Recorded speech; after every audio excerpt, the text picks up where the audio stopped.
Acredito que sim, estou confiante que a gente termina a Previdência essa semana. Estamos começando aqui um debate sobre a modernização da legislação, das parcerias do setor público com o setor privado.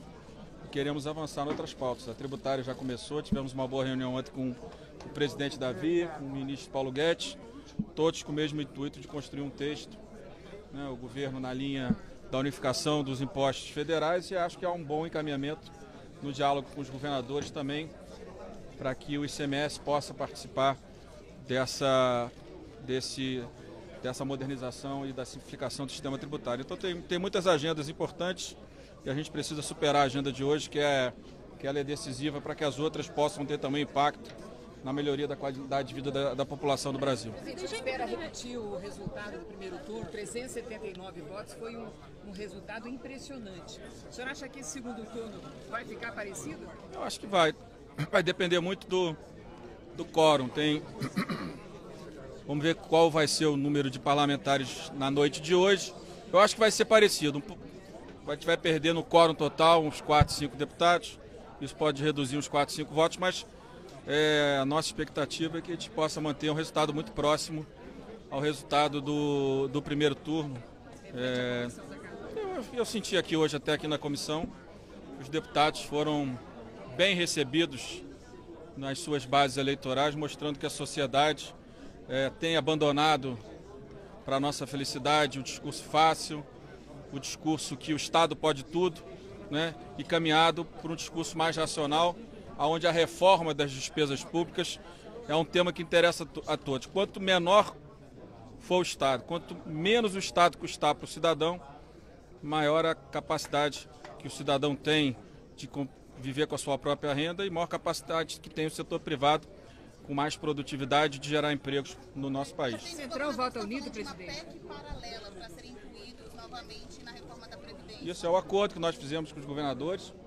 O presidente Davi foi muito importante na votação do primeiro turno na Câmara da PEC. Nós tentamos, sob a liderança dele, trazer os governadores já na Câmara, não deu tempo, ficou tudo muito em cima, mas eu acho que numa PEC paralela, eu acredito que é bem provável que o ambiente na Câmara já esteja melhor. Acho que o presidente Davi tem toda a condição, pela liderança que exerce hoje, no Senado, mas também conosco na Câmara de Deputados, de fazer essa inclusão, né? Ontem o ministro Paulo Guedes também pediu que se avaliasse a possibilidade da inclusão da capitalização.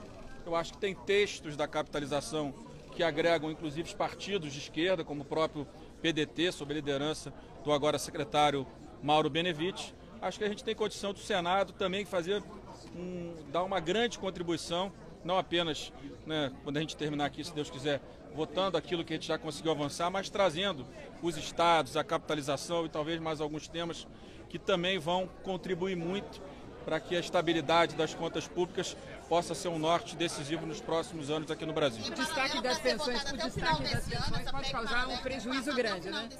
O destaque das pensões. Eu acho que hoje o secretário Rogério Marinho, com a portaria que ele já apresentou à bancada evangélica, está apresentando agora a bancada feminina, apresentou os líderes hoje, alguns líderes hoje no almoço, eu acho que esse assunto das pensões vai estar superado. Ele deixou, acho que da forma como ficou colocada a portaria, que depois da PEC promulgada vai virar uma lei complementar, eu acredito que todos vão ter toda a tranquilidade de saber que não há ninguém que vai receber menos que o salário mínimo, e quem tem uma renda menor que o mínimo terá esta renda mais o mínimo. Então eu acho que isso supera qualquer tipo de dificuldade, qualquer tipo de polêmica, né? Os partidos hoje estavam na residência, todos os líderes compreenderam isso, compreenderam que foi um avanço importante naquele acordo que a gente fez com a bancada feminina e com a bancada evangélica na votação do primeiro turno dos destaques.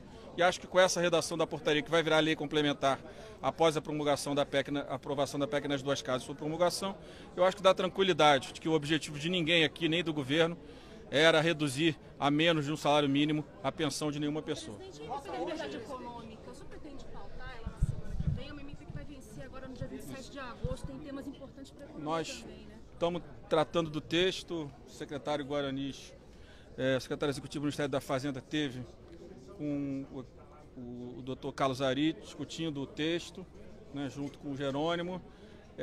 O texto ficou com algumas divergências e alguns artigos ficaram escritos de uma forma que vão, pela opinião inclusive do advogado Otávio, que hoje está no CNMP, vão gerar muita judicialização. Nós estamos tentando construir um texto somado à parte trabalhista, que o secretário Rogério Marinho quer incluir. A partir de quinta nós vamos sentar junto com o Paulo Ebre, com o Rogério. Nós já temos uma proposta de acordo para votação no plenário. Agora, incluímos, né, tanto na conversa do secretário Guaranis com o Carlos Ari, com o advogado Carlos Ari, se incluiu algum texto a mais. A gente está vendo de que forma a gente consegue construir, né, ouvindo, claro, e sob a coordenação do relator, do Jerônimo, um texto que pacifique essas dúvidas sobre judicialização, sobre distorções de uma parte com outra do texto, para que a gente aprove um texto que, de fato, se vá ao encontro do nome que a medida provisória ganhou de liberdade econômica. Quarta noite, o segundo turno está aprovado, presidente? Tá, eu acredito.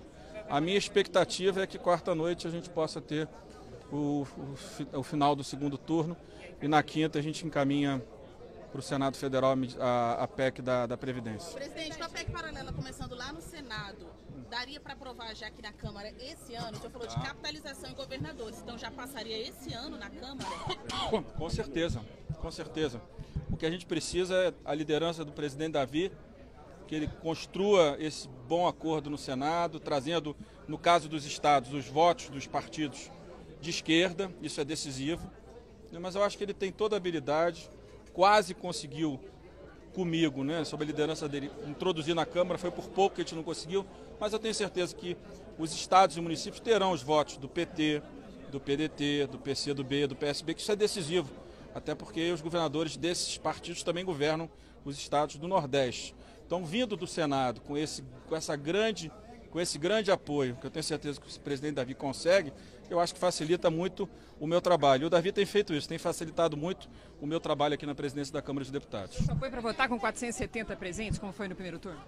Eu quero votar o texto principal com mais, eu quero votar com 500 deputados, porque o resultado do primeiro turno foi muito simbólico, muito forte. A gente não deve fugir muito do resultado que a gente conseguiu no primeiro turno de 379 deputados. E 7 destaques da oposição. Botar 308 no painel, 309 no painel, 7 vezes é um desafio? Não, a gente botou em mais número maior de destaques no primeiro turno. Acho que se a gente conseguir superar o primeiro turno e mais 2 ou 3 destaques hoje, ficam faltando 4 para amanhã. Acho que fica com uma margem boa de tempo para na quarta noite a gente ter essa matéria resolvida e que a gente possa entrar em outros temas que estão na pauta da Câmara a partir da próxima semana. Presidente, em relação à MP que o presidente Jair Bolsonaro assinou hoje, publicou hoje, em relação aos balanços publicados nos jornais, em que muitos jornais têm suas receitas aí afetadas. O senhor acha que foi retaliação do presidente em relação à imprensa, que vem atacando ele em diversas reportagens? Não, eu acho que a imprensa não está atacando ele. A imprensa está divulgando notícia. Se é contra ou a favor, essa é uma avaliação que cada um de nós tem que fazer quando é criticado ou elogiado pela imprensa. Não acho que o presidente tenha tomado a decisão de editar a medida provisória por isso. A minha preocupação em relação à medida provisória, que do ponto de vista teórico ela faz sentido, né? Não haverá no futuro papel jornal, essa que é a verdade, mas o papel jornal hoje ainda é um instrumento muito importante da divulgação de informação, da garantia da liberdade de imprensa, da liberdade de expressão, da garantia da nossa democracia. Então, retirar essa receita dos jornais da noite para o dia não me parece uma decisão, a melhor decisão.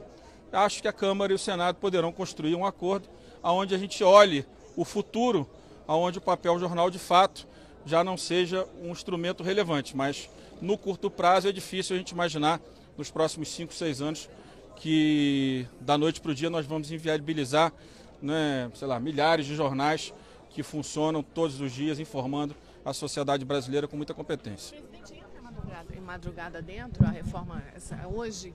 A intenção... Se votar o principal e mais 2 destaques, ou 3, aí eu acho que a gente pode encerrar e deixar os 4 últimos para amanhã a partir de 11 horas da manhã, 11h30. Eu acho que vai até meia-noite, 11 horas, 3 destaques, mais o principal, mais a obstrução. A gente vai tentar começar aí umas 6h30, 7 horas para superar a obstrução e aprovar. Tem que aprovar o requerimento de quebra de interstício. Depois vai ter que também, parece que tem um destaque também de preferência que a maioria vai apresentar para escolher, para tentar organizar melhor a ordem dos destaques, para facilitar quando começar a chegar a madrugada, com um quórum melhor, a gente não correr risco de perder nenhum dos destaques. Centrão está jogando junto, presidente? Os partidos de centro-direita estão conduzindo a votação da reforma da Previdência e nós devemos a todos eles, aos seus líderes, aos seus deputados e deputadas, esse momento importante que vive a Câmara e que vive a política brasileira. O texto não vai mudar, né?